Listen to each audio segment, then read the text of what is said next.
Can Europe really become a global power? In a highly publicised speech, French President Emmanuel Macron recently urged the European Union to take a more assertive position on the world stage. On paper, it should in fact be a major player. However, it faces several serious problems. So, does Europe really have the potential to be a global power? And just how can it go about becoming one? Hello and welcome, I'm James Ker-Lindsay, and here I take an informed look at international relations, conflict and security. The past decade has seen a dramatic shift in international relations. The unipolar moment that followed the Cold War, when the United States stood as the unrivaled global hegemon, has now gone. Instead, China's dramatic rise has fundamentally altered the balance of global power. Meanwhile, India's economic and population growth have fueled speculation that it too will become a key player. All the while, a growing number of regional powers are seeking greater influence. So far, though, much of the debate about who will be the dominant actors in the 21st century has focused on states. The European Union is rarely considered. Instead, it's seen as an economic bloc rather than a geopolitical actor. But can it now change this? If a new multipolar international system is about concentrations of power, whether economic, political, technological or military, then the EU clearly qualifies as a candidate. But just how can it convert all this into actual global influence? With 27 members, the European Union stretches from Ireland in the west to Cyprus in the east, and from Finland in the north to Greece in the south. Although smaller than Russia, China and the United States, it would still rank amongst the world's top 10 countries if it were in fact a unified state. Likewise, its population of 450 million would put it in third place after China and India and ahead of the United States. As for economic strength, it competes directly with the United States and China as one of the world's top 3 economies, ranking second or third depending on exchange rates and measurements used. But while already significant on these measures, it's set to grow even larger. Most of the countries of the Western Balkans, as well as Moldova, Georgia, Turkey and Ukraine, are officially candidates for membership. If they do eventually become members, they'll significantly extend the EU's territorial reach, population and strategic depth. But if the EU has many of the traditional attributes of a great power, why has it never in fact emerged as one? To understand this, we need to take a look at its origins, structure and development. The European Union began to emerge in the aftermath of the Second World War. Aiming to prevent another devastating conflict, the leaders of France, West Germany, Italy, the Netherlands, Luxembourg and Belgium created the European Economic Community in 1957. By closely integrating their economies, they hoped that war would not only become impossible, but also unthinkable. Since then, the project has steadily expanded. In addition to welcoming many new members, cooperation has steadily grown into new areas ranging from agriculture and policing through to transport and climate policy. But while the Union has taken on many symbols of statehood, including a common currency, a single market, a unified trade policy, a flag, and even EU citizenship, it remains a group of sovereign states. In this sense, it's perhaps best understood as a political community. Although its members exercise many powers at the European level, they retain control in many key areas. For instance, and crucial for this story, while close cooperation has emerged in foreign policy, final decision-making remains with national governments who retain a veto over common EU positions. Likewise, while there's the European External Action Service, the EU's diplomatic body, each country retains its own foreign ministry.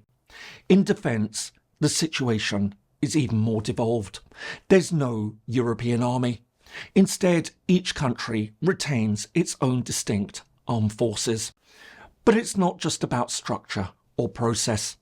In terms of substance, the EU has usually taken a very different approach from regular countries.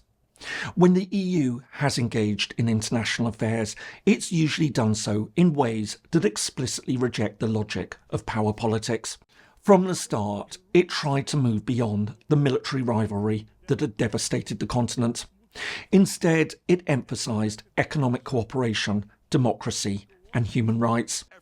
As a result, while most EU member states joined the US-led NATO and certain countries maintained strong armed forces, the European Union as a whole presented itself as a champion of international law, multilateral institutions and the peaceful resolution of disputes.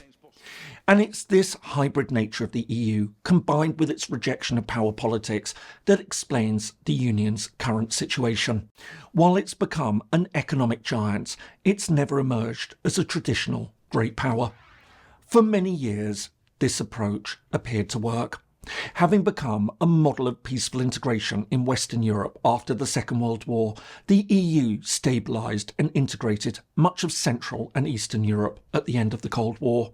However, everything has now changed. Russia's full-scale invasion of Ukraine in 2022 shattered assumptions about lasting peace in Europe. Since then, the second Trump administration has become far more confrontational towards its European partners, threatening to annex Greenland and suggesting that the old security guarantees no longer apply. All this means that while it still presents itself as a strong advocate for multilateralism, the war in Ukraine and a shift in US policy has forced the EU to rethink its place in the world. And it's in this context that Macron and others have argued that Europe must think and act like a great power.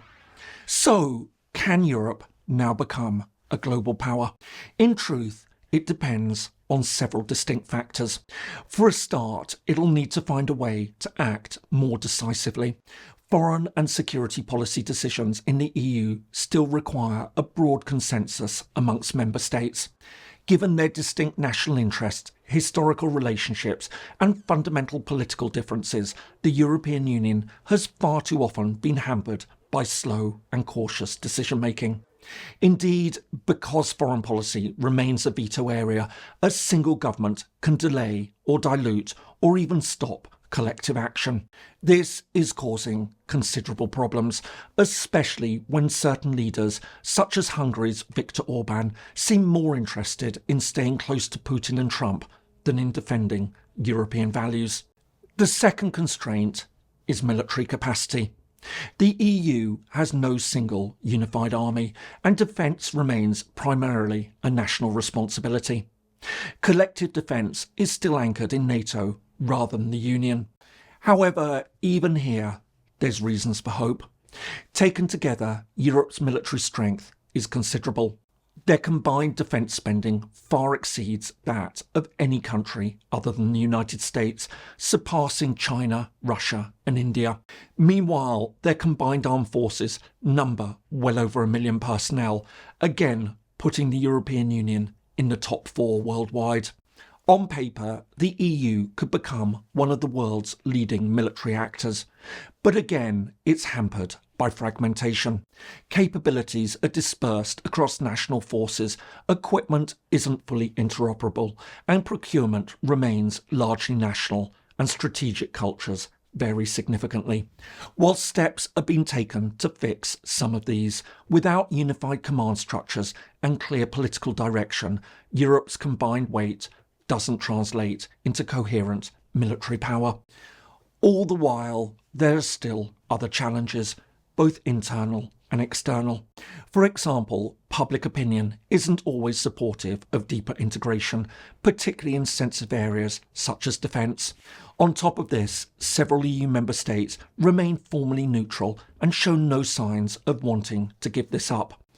Finally, being a global power isn't just about capabilities, it's also about perceptions. While the United States and China can project their strength, the EU can't, at least not yet, and in ways that it needs to.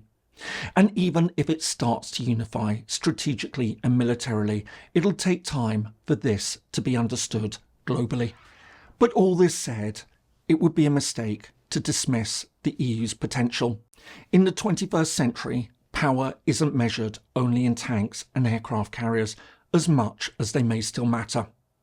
Economic capabilities and the ability to shape global norms and regulations are also significant. The EU remains the world's largest single market, and access to it gives Brussels significant leverage. Its rules on data protection, environmental standards and competition policy often become global benchmarks, forcing companies worldwide to adapt. Likewise, Europe could well be an attractive partner for many countries around the world, fearful of the direction taken by China and the United States.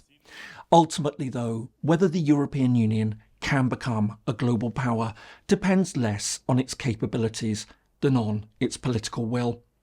Its size, wealth and institutional reach aren't in doubt. The real question is whether member states can learn from their past experiences in many other areas and accept that acting together on foreign and security policy enhances rather than constrains their sovereignty. In a world of competing great and regional powers, ever closer unity may remain the single most effective way for the Union and its members to defend their interests. But underneath all this, Macron's call reflects a fundamental dilemma. Europe has the instruments of power, but must now decide how far it's willing to integrate politically and militarily to use them truly effectively. I hope you found that useful. If so, here are some more videos that you might find interesting. Thanks so much for watching, and see you in the next video.